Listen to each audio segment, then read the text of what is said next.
Thanks for joining us again this week. I'm Natalie, and today I will be responding to a letter from a woman who calls herself the initial S.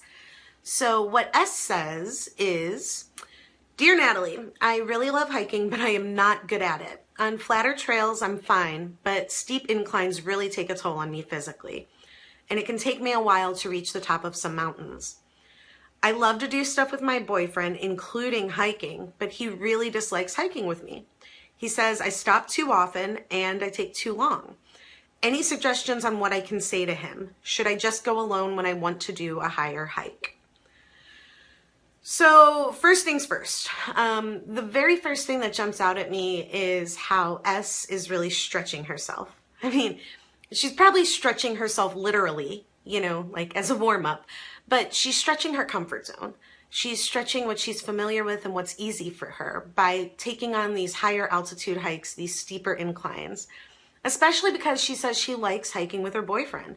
So it would be easier. It would be certainly more comfortable and more familiar for her to stick to flatter, less physically challenging trails, not just because that would be easier on her physically, but also it would allow her to share in the hike with her boyfriend. But she's not doing that. And I think that's pretty courageous. And I think it's something that I hope S and the rest of us, give her some props for. So that's point number one. That's the first thing that jumped to my mind. But to answer her question about how can she approach her boyfriend with this, I think we need to stop for a second and think about how we often communicate with other people in situations like this, because at first blush, maybe it seems like there's a problem to solve here. S wants to hike with her boyfriend. She wants to go on these high altitude trails, and he thinks she goes too slow. He doesn't like hiking with her. That's a problem. How do we solve the problem of S's boyfriend not enjoying a shared hiking experience? The fact is, it's really not a problem to be solved. What needs to happen is for both of them to sit down and talk to each other about their own perspective. So what I suggest S does is sit down with her boyfriend and say, hey, I want to talk to you about this shared hiking thing. Here's what I love about hiking. And here's what I love about doing things with you. And here's why I want you to join me while hiking.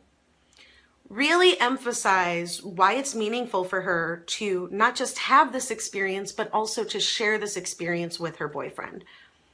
And then after she says her little bit about why this is meaningful to her, she should give him the chance to share what he wants out of a hike, what his goals are when he sets out on a trail. My guess is there is a way to find a middle ground there. There is a happy compromise. I really don't believe that any decent boyfriend is genuinely annoyed that his girlfriend is stretching herself physically and expanding her physical capabilities and just can't walk fast enough. I don't think that's what's going on here. I think it's much more likely that he wants to get to the destination, the landmark, the end goal, as quickly as possible so that he has more time to spend with S at that destination.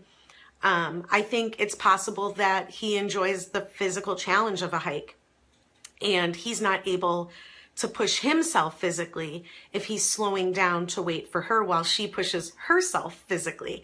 So I don't think it's so much this skewed dynamic between the two of them. I think it's that they may have very different goals and very different objectives for their hike that don't naturally mesh together. So I think once they sit down and they have this chat about why hiking is meaningful and what their goals are when they set out on a hike, they try to find that middle ground. Sure, maybe that compromise is that S goes it alone, or she goes with some of her friends whose hiking styles are similar to hers. But maybe there's another compromise that's a little bit more palatable to her that allows S and her boyfriend to hike together without compromising on what they truly enjoy in the hike. So maybe that's something like letting the boyfriend gallop ahead and get the picnic blanket situated while S chugs up the mountain. Maybe it's allowing the boyfriend to start out a half an hour earlier. Allowing S to start out a half an hour earlier so that she and her boyfriend meet at a predetermined point on the trail at the same time. And they can sort of enjoy each other's company along the way without necessarily walking side by side. And who knows, maybe the compromise that works well for both of them is that the boyfriend pumps his brakes a little bit and slows his roll, and he uses other opportunities to physically challenge himself, and his hikes with S to stop and smell the roses a little bit more often. Really, I think the main idea is to approach this as sharing about themselves. For the boyfriend and for us to share about themselves, what they truly enjoy about being outdoors, and to try to find a way to blend what they enjoy in such a way that they're both satisfied at the end. I don't think it's a problem to be solved so much as, trying to mesh two different people's wants and needs. So thanks for writing, S. Good luck. Keep pushing yourself. Keep challenging yourself. For the rest of you, remember that you can send in your questions, asknataliecolumn@gmail.com. You can also follow along with our written column, updated every Sunday on the Adventuresome Women website. And you can, of course, tune in next week when I answer another letter from another lady in the outdoors. See you then. Thanks.